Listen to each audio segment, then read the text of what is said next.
Beowulf sat between Hrothgar's two sons, and they drank from the most noble cups of Dicky's great hall.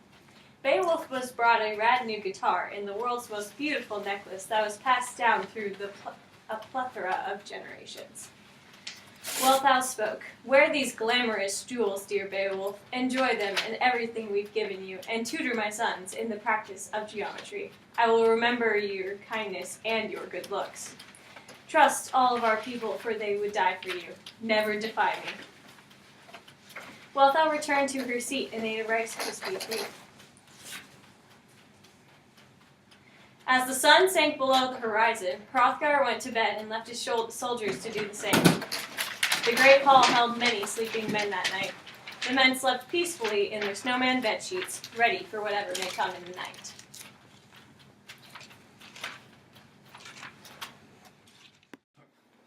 The men fell into deep sleep. Everyone slept peacefully, knowing that the wretched Grendel is dead. Yas! But Grendel's mother sought revenge for her poor son's murder. Grendel's mother, we'll call her Hansel. Get it? Hansel and Grendel. Anyways. Lived in the deep, dark, disgusting, and dangerous body of water, smaller than an ocean, but larger than a pond. Hansel and Grendel had been exiled to live a sad and lonely life by God. With the Lord's help, Beowulf had defeated Grendel, causing Hansel to be driven from her den on the dangerous pathway of revenge. Grendel, I've been misinformed about your death. Hansel trotted to Heorot, where the soldiers were sleeping as though they were already dead. Her visit ended their short streak of good fortune. No other female could have fought with such skill and strength, with such power and courage as Hansel did.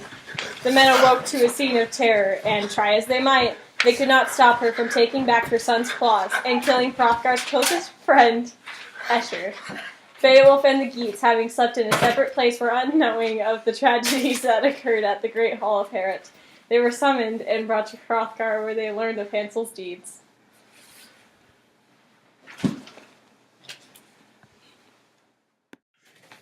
Hrothgar exclaimed, "There's no happiness about. Anguish has descended on the Danes. Escher has been murdered. If only all my soldiers could have been as great as him. This she-wolf must pay for her revenge over Grendel. For so long Grendel has preyed on my people, yet in one day you came and killed him. And now his birth-giver is determined to wreak the same fate on us. My people have seen this pair, Hansel and Grendel, walking through the marshes together. One of these devils was a female creature. The other walked like a man, but mightier than any of them. My people were frightened and fled to find help in Heorot. They bestowed the name Grendel on the large one and the name Hansel on the other. No one knows if they were the first of their kind. They live in a lake that burns like a torch at night. No one has ever reached its bottom, and any animal would prefer to die on its shores rather than save its life in the water. The only chance we have is you, Beowulf. Grendel's mother is hidden away with her cats in her terrible home. If you can help us once more, we will reward you with more beautiful necklaces and Sour Patch Kids."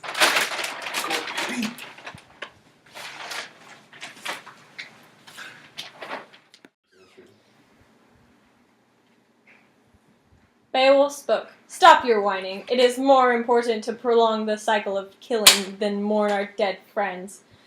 However, fame after death is the noblest of goals. Get up off your butt. Let's go kill this Hansel." The old king hopped up and thanked the Lord for such kind words. His horse was then brought, and he rode the fine creature with his soldiers at his sides. The bloody trail the monster had left led them to her home in a dismal wood by a bloody and bubbling lake.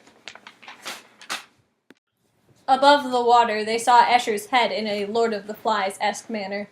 The water was crawling with serpents and surrounded by ugly sea beasts laying on the rocks. They let out their high-pitched battle cries, and Beowulf shot a single arrow at an unattractive sea beast, which slammed sluggishly away, and the point pierced its hide, stabbed into its heart. Its life leaked out. Death swept it off. They then swept the sea beast to land to stare at its strange scales and horribleness. Beowulf began to fasten his armor, knowing it would protect him.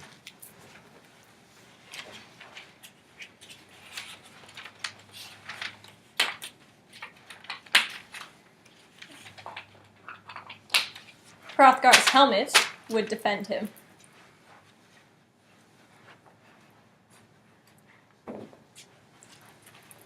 Unferth handed him Hrunting, an ancient sword, hardened in blood. No one had gone into battle without returning when wielding hunting. Unferth had forgotten his rude greeting to Beowulf and instead focused only on his fear, yet Beowulf and fear were strangers. He stood ready to dive into battle. The orifice in Beowulf's face opened and emitted these distinct sounds. Dude, if I should die, take care of my peoples. Send all the rich crap you gave me to Hagelak, my homie. And you, jerk who has no faith in me, aka Unferth, you can keep your sword. Peace. With those final words, he gracefully dove into the lake.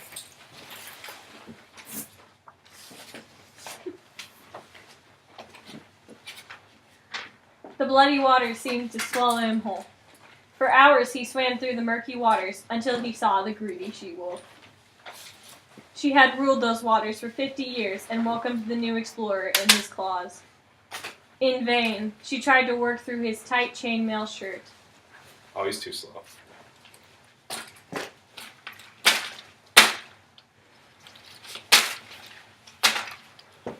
Giving up, she carried him, sword and all, to her home. The fight brought a host of sea beasts to witness her discovery, and also, in vain, tried to kill Beowulf. He then realized that she had carried him into someone else's battle hall. There he could not be harmed by the water's heat, nor anything else in the lake, which was like a fiery flame. He swung his sword at the water witch, as the iron sang its fierce song, but to no avail, for no sword could cut her evil skin. They wrestled as she continued to rip and claw at him. Just as his sword had failed him, his helmet began to fail him too. But Beowulf, who longed only for fame, leapt back into battle. He angrily disregarded his sword and decided to use his hands instead. He determined fame comes to men who want to win it, and nothing else. He seized her by the shoulder, finding newfound strength, and threw her to the muddy lake bottom. Yet Grendel's fierce mom repaid the favor by wildly tearing at him. Hansel sat on his stomach and drew a dagger, browned with dry blood, and prepared to avenge her only son. However, his strong mail shirt defended his chest so that the point of the blade could not touch him. Holy God, who had sent him victory, gave judgment for truth and right once Beowulf was on his feet again.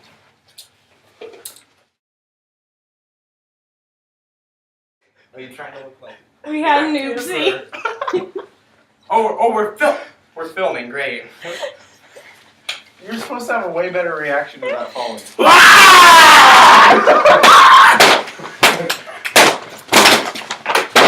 I told you to clean up before I came back down! The bloody water seemed to swallow him whole. So after you say it... What? Oh, let's finish. I can't, I'm narrating! Okay. You won't have Grendel then. We don't have to do that. Why? We can All the way around. Act like we're not here. Should I have two hats? No. Sure. Oh, is there hats on? You guys have to see that catch. That was...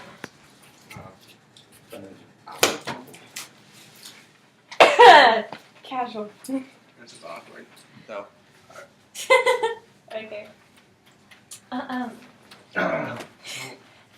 He's not even saying. I'm not even... Oh my god. Then that's so much to edit.